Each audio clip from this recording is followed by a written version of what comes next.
नमस्कार किसान भाइयों। मैं डॉक्टर कृष्णा रोलानिया, कीट वैज्ञानिक एंटोमोलॉजी विभाग एचएयू में काम करती हूँ। और जैसा आजकल हम सभी जानते हैं कि हमारे सभी किसान भाई ये जो कणक की कटाई चल रही है और उसको भंडारित करके रखेंगे, तो आज हम इस विषय में जानकारी देंगे कि भंडारित अनाज को हम कैसे लंबे समय तक, साल भर तक उसको बीज के लायक और खाने लायक रख सकते हैं। तो इसके लिए किसान भाइयों को सबसे ज़्यादा ज़रूरी है कि जो खेत से जब वो कटाई कर रहे हैं और उसको फसल को लेके आ रहे हैं, तो वो फसल जो है वो साफ़ सुथरी होनी चाहिए। उसके अंदर कुछ भी जो दाने कटे फटे हैं या और दूसरा मटेरियल है वो नहीं होना चाहिए। एक दूसरा जो है वो अनाज पूरी तरह से सूखा हुआ होना चाहिए। कई बार क्या है कि किसान भाई जैसे थ्रेसिंग करी और कुछ किया तो धूप के टाइम पे किया, तो जो गर्म अनाज है वो भंडार करके रखेंगे तो उसमें कीड़े लगने की संभावना बहुत ज़्यादा हो जाती है। तो किसान भाइयों को अपनी फसल को अच्छे से सुखा लेना चाहिए। और इसकी परख किसान भाई कैसे करेंगे कि जो गेहूं का दाना होता है उस दाने को सीधा मुंह में लें और मुंह में अपने दांतों में दबाएं। अगर वो दाना कट करके आराम से टूट जाता है, इसका मतलब आपकी फसल जो है वो अच्छे से पूरी तरह से सूखी हुई है। तो ऐसी अवस्था में फसल को भंडारित करके रखें। दूसरा जो है साफ सुथरी हो। तीसरा जो है कि वही गर्म नहीं होनी चाहिए। दोपहर के टाइम पे अगर आपने अपनी फसल की थ्रेशिंग करवाई है तो वो गर्म अनाज को अंदर नहीं रखना चाहिए, क्योंकि गर्मी और ठंड वो होके और उसमें कीड़े लगने की संभावना ज़्यादा बढ़ जाती है। फिर बात आती है कि अनाज को रखा कहाँ जाए। तो जो हमारा भंडार गृह है उसके बारे में हम बात करें तो भाई जो पुराना हमने अनाज रखा है उसमें कभी भी नया अनाज नहीं रखना चाहिए। दूसरा है कि भाई कमरे के अंदर जो भंडार गृह है उसमें कुछ दरारें होती हैं, कुछ छत में होती हैं, कुछ खिड़कियाँ होती हैं, आंगन में कोई दरार है, तो ये जो दरारें हैं इनमें क्या है कि जो भंडार में जो कीड़े लगते हैं उनकी कोई भी अवस्था, उनकी जो छोटे शिशु अवस्था है, उनकी जो प्रौढ़ अवस्था है, वो उनमें छुपी हुई अवस्था में पड़े रहते हैं। और दूसरा इन कीड़ों में क्या खूबी होती है कि ये बिना खाना खाए कई दिन तक, कई महीनों तक और कई कई केस में तो साल भर तक पड़े रहते हैं। इसलिए उनको मारने के लिए या उनसे बचने के लिए किसान भाइयों को क्या चाहिए कि उसमें कमरे को अच्छे से पूरी तरह से साफ करें। अगर हो सके तो उसमें सफ़ेदी करवा लें, नहीं तो उस कमरे को अच्छे से धो लें, उसकी खिड़की दरवाजे अच्छे से खोल लें, उसको पूरी तरह से सुखा लें। और जब ये हो जाए कि भाई कमरे में पुराने कीड़े वगैरह कुछ भी नहीं है, तब उसमें नया अनाज भंडार करके रखें। कुछ किसान भाई जो हम खाने के लिए जो हम गेहूं की मात्रा घर में जो रखते हैं वो ज़्यादातर जो टंकियां आती हैं उनमें रखते हैं।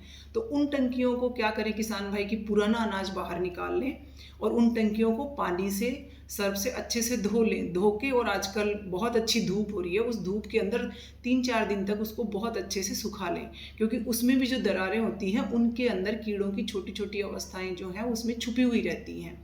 तो उनसे बचने के लिए उसको अच्छे से धो के साफ़ सुथरा करके धूप में कई दिन उसको रखें और फिर उसके बाद में जो नया अनाज है उसको आप डालें किसान भाई। दूसरा, उसमें जब नया अनाज किसान भाई डालते हैं, जब टंकी में डालेंगे तो वो नीम की पत्तियाँ उसमें डाल सकते हैं साथ में। और नीम की पत्तियों को रखने का क्या तरीका है कि नीम की पत्तियाँ तोड़ के और उनको छाया में सुखा लेना चाहिए। धूप में सुखाने से क्या है कि उनकी गुणवत्ता है जो थोड़ी ख़राब हो जाती है, तो इसलिए उनको छाया में सुखाना चाहिए। और फिर छाया में सुखा कर आप उनका पाउडर भी बना के डाल सकते हैं या सीधी भी वो पत्तियाँ डाल सकते हैं। पाउडर बनाएं तो जो एकदम सूती कपड़ा आता है, बारीक कपड़ा सूती, उसके अंदर कुछ थोड़े थोड़े छोटे छोटे या बड़ी साइज़ के लिफाफे बना के और एक जैसे नीचे पैंदे में रख दिया, फिर थोड़ा अनाज डाल दिया, फिर बीच में और थैली रख दी, फिर अनाज डाल दिया, फिर बीच में थैली रख दी, फिर अनाज डाल दिया। तो ऐसा क्या है कि जगह जगह पे वो रखने से उसमें उसकी जो थोड़ी स्मेल आएगी, जिसको हम कहते हैं कि वो उसको खाना खाने से दूर भगाता है कीड़े को, तो वो ज़्यादा इफेक्टिव रहेगा। तो इस तरीके से किसान भाई उसको रख सकते हैं। दूसरा ये नहीं कि उसमें रख के और किसान भाई भूल जाएं। जब बरसात का समय आता है उस टाइम पे ये कीड़े ज़्यादा एक्टिव हो जाते हैं, तो उनसे बचने के लिए किसान भाई समय समय पर अपने गोदाम हो या टंकी हो, उसको थोड़ा मौसम अगर खुला हो, सूखी हवा हो, उस टाइम पे उसको खोलें, उसको बीच बीच में देखते रहें, उसमें थोड़ा हाथ मारते रहें, तो उसमें हवा, बाहर की हवा अंदर हवा पास होती रहे। और ये काम जब करना चाहिए जब बाहर की हवा में नमी की मात्रा कम हो, उस वक्त ऐसा करें। तो ये जब कम मात्रा में अनाज सुरक्षित रखना हो तब करें। दूसरा, हम आ जाते हैं गोदामों के ऊपर। तो गोदामों में हमें ज़्यादा मात्रा में अनाज रखना हो या बीज के लिए रखना हो, तो उसके लिए एक तो सीधा खुला ही रख सकते हैं। तो आप अगर सफ़ेदी नहीं करवा पा रहे हैं अपने गोदाम में, तो उसमें एल्यूमिनियम फॉस्फाइड की गोलियां आती हैं, उससे भी आप उसको डिसइंफेक्ट कर सकते हैं। 7 से 10 गोली एक कमरे के लिए 1000 घन फुट एरिया के लिए होती है। दूसरा, अगर बोरियों में अनाज रख रहे हैं तो ऐसा होता है कि हर बार किसान भाई नई बोरी नहीं ले सकते, तो उसके लिए किसान भाइयों को चाहिए कि अगर पुरानी बोरी आप काम में ले रहे हैं तो पुरानी बोरी को भी आप अच्छे से धो लें। अगर नहीं धो पा रहे हैं तो मैलाथियोन 50 नाम की एक दवाई आती है, 1 भाग दवाई और 500 भाग पानी, इसका घोल बना लें और उन पुरानी बोरियों को उसमें डुबो लें और उसमें डुबोने के बाद में उनको छाया में सुखा लें और फिर उन बोरियों में भंडार करके रखें। दूसरा ध्यान देने वाली बात है किसान भाइयों के लिए कि कभी भी जब बोरियों को भंडार करके रखें तो सीधा आंगन में जो अपना जो फर्श होता है उसमें ना रखें, लकड़ी का फट्टा ज़रूर लगाएं। उससे क्या है कि हवा पास होती रहेगी। एक दीवार से पूरा सट के ना रखें, छत के बीच में भी जगह होनी चाहिए, आंगन से भी थोड़ा ऊपर होना चाहिए और दीवार में भी जगह होनी चाहिए। उससे क्या है कि उसमें जो हवा जो है वो पास होती रहेगी और दूसरा है कि उसमें हम बीच बीच में अगर हमें निरीक्षण भी करना है तो अच्छे से किसान भाई उसमें कर सकते हैं। और अगर आपको सफ़ेद सा पाउडर नज़र आए और कुछ नज़र आए तो इसका मतलब आपको पता लग सकता है कि इसमें इन्फेक्शन हो गया है। दूसरा है कि अगर बीज के लिए किसान भाई गेहूं को रखना चाहते हैं तो बीज वाली जो दवाई बीज के लिए आप मैलाथियोन की 5% की डस्ट आती है, उसको 250 ग्राम प्रति क्विंटल के हिसाब से किसान भाई काम में ले सकते हैं, पर ध्यान रहे कि ये सिर्फ और सिर्फ बीज के लिए है। खाने वाले के लिए किसान भाइयों को मैं बता दूं कि जो सेल्फोस जो दवाई आती है, एल्यूमिनियम फॉस्फाइड की जो गोलियां आती हैं, वो आप उस वक्त लें जब आपके बहुत ज़्यादा कीड़े हो जाएं या आपके कहानी मतलब काबू से ही बाहर हो जाए, तब उसको काम में लेना चाहिए। नहीं तो जो शुरुआत में आपको बताया कि आप नीम की जो पत्तियां हैं उनको छाया में सुखा के काम में ले लें, तो उसको एक बोरियों में डालने का या टंकी में डालने का तरीका है कि जो उसके पाउच आते हैं, आजकल तो पाउच आते हैं, उनको सीधा रख दो, या फिर गोलियां आती हैं तो गोलियों को जो सूती कपड़ा आता है उसका छोटा सा कपड़ा लेके और फिर उसके ऊपर वो दवाई रख दे। एक ये भारी गैस है तो इसको किसान भाई ध्यान में रखें कि कुछ किसान भाई क्या है कि इसको दबा देते हैं, तो इसको दबाने की आवश्यकता नहीं है। ये गैस अपने आप नीचे की तरफ जाती है और इसको ऊपर ही रखें। इसको ऊपर रखेंगे तो वो गैस नीचे की तरफ अपने आप ही चली जाएगी और इसकी मात्रा जो है वो लगभग 3 बोरी अगर किसान भाई लेते हैं उसके अंदर 1 पाउच अगर 3 ग्राम का है तो वो पर्याप्त है।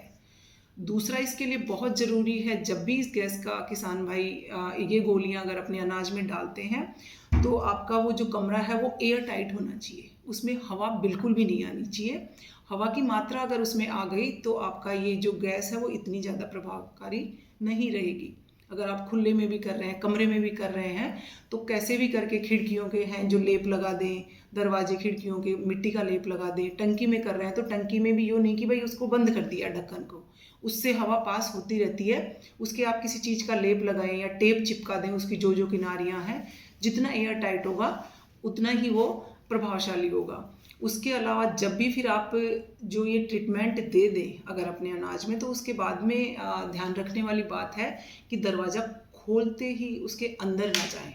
1 सप्ताह का समय, कम से कम 1 सप्ताह का समय, उससे ज़्यादा आप कितना भी ले सकते हैं।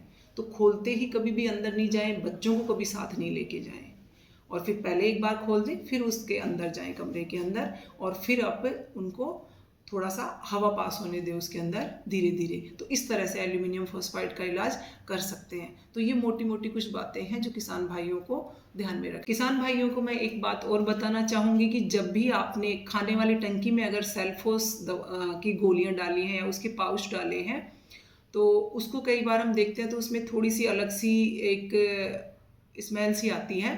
तो जब भी किसान भाई उसको काम में लें, 1 महीने बाद 2 महीने बाद जब भी काम में लें, तो उसको थोड़ा सा धो के खाएं, धो के उसको अच्छे से धूप में सुखा के और फिर उसका आटा बनवाएं, तो वो ज़्यादा ठीक लगता है, क्योंकि उसमें उस दवाई की थोड़ी जो स्मेल सी आती है वो नहीं आएगी।